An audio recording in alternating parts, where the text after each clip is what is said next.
இன்றைய திருப்பலி வாசகங்கள். பாஸ்கா 5ஆம் வாரம் வியாழன். முதல் வாசகம். என் முடிவு இதுவே, கடவுளிடம் திரும்பும் பிற இனத்தாருக்கு நாம் தொல்லை கொடுக்கலாகாது. திருத்தூதர் பணிகள் நூலிலிருந்து வாசகம். அதிகாரம் 15.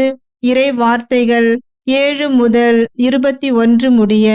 அந்நாள்களில் நெடுநேர விவாதத்திற்கு பின்பு பேதுரு எழுந்து திருத்தூதர்களையும் மூப்பர்களையும் நோக்கி கூறியது, சகோதரரே, பிற இனத்தவர் என் வாய்மொழி வழியாக நற்செய்தியை கேட்டு அதில் நம்பிக்கை கொள்ளும்படி கடவுள் தொடக்கத்திலேயே உங்களிடமிருந்து என்னை தேர்ந்தெடுத்தார் என்பதை நீங்கள் அறிவீர்கள்.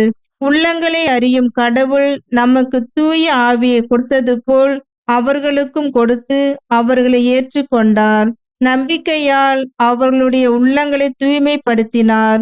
நமக்கும் அவர்களுக்கும் இடையே அவர் எந்த வேறுபாடும் காட்டவில்லை. ஆகவே நம் மூதாதையரோ நாமோ சுமக்க இயலாத நுகத்தை இப்பொழுது நீங்கள் இந்த சீடருடைய கழுத்தில் வைத்து கடவுளை ஏன் சோதிக்கிறீர்கள்? ஆண்டவர் இயேசுவின் அருளால் நாம் மீட்பு பெறுவது போலவே அவர்களும் மீட்பு பெறுகிறார்கள் என நம்புகிறோம். இதை கேட்டு அங்கு திரண்டிருந்தோர் யாவரும் அமைதியாயினர்.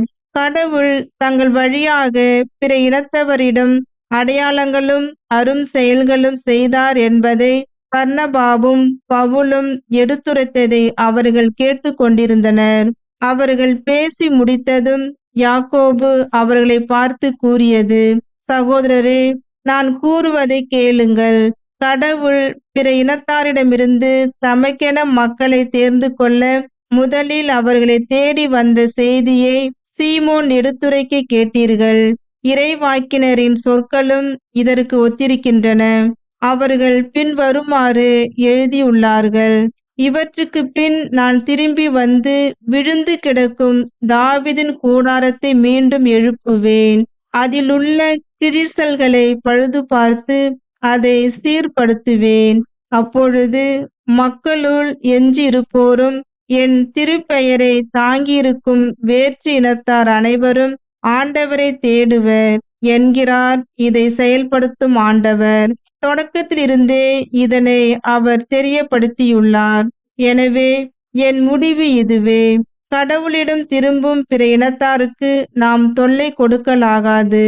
ஆனால் சிலைகளுக்கு படைக்கப்பட்டு தீட்டுப்பட்டவை, கழுத்து நெரிக்கப்பட்டு செத்தவை, இரத்தம் மற்றும் பரத்தமை ஆகியவற்றை தவிர்க்குமாறு அவர்களுக்கு நாம் எழுத வேண்டும். மோசேயின் சட்டத்தை அறிவிப்போர் முற்காலத்திலிருந்தே எல்லா நகரங்களிலும் இருக்கின்றனர்.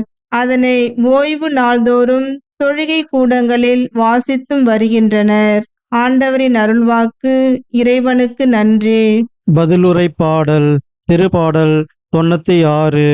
இறை வசனங்கள் 1, 2, 3 மற்றும் 10 முடிய. பல்லவி. ஆண்டவர் தம் வியத்தகு செயல்களை அறிவியுங்கள். ஆண்டவருக்கு புதியதொரு பாடல் பாடுங்கள். உலகெங்கும் வாழ்வோரே, ஆண்டவரை போற்றி பாடுங்கள். ஆண்டவரை போற்றி பாடுங்கள். அவர் பெயரை வாழ்த்துங்கள். பல்லவி. ஆண்டவர் தம் வியத்தகு செயல்களை அறிவியுங்கள். அவர் தரும் மீட்பை நாள்தோறும் அறிவியுங்கள். பிற இனத்தாருக்கு அவரது மாட்சியை எடுத்துரையுங்கள். அனைத்து மக்கள் இனங்களுக்கும் அவர் தம் வியத்தகு செயல்களை அறிவியுங்கள். பல்லவி. ஆண்டவர் தம் வியத்தகு செயல்களை அறிவியுங்கள். வேற்றினத்தாரிடையே கூறுங்கள், ஆண்டவரே ஆட்சி செய்கின்றார். பூவுலகு உறுதியாக நிலைநிறுத்தப்பட்டுள்ளது, அது அசைவுறாது.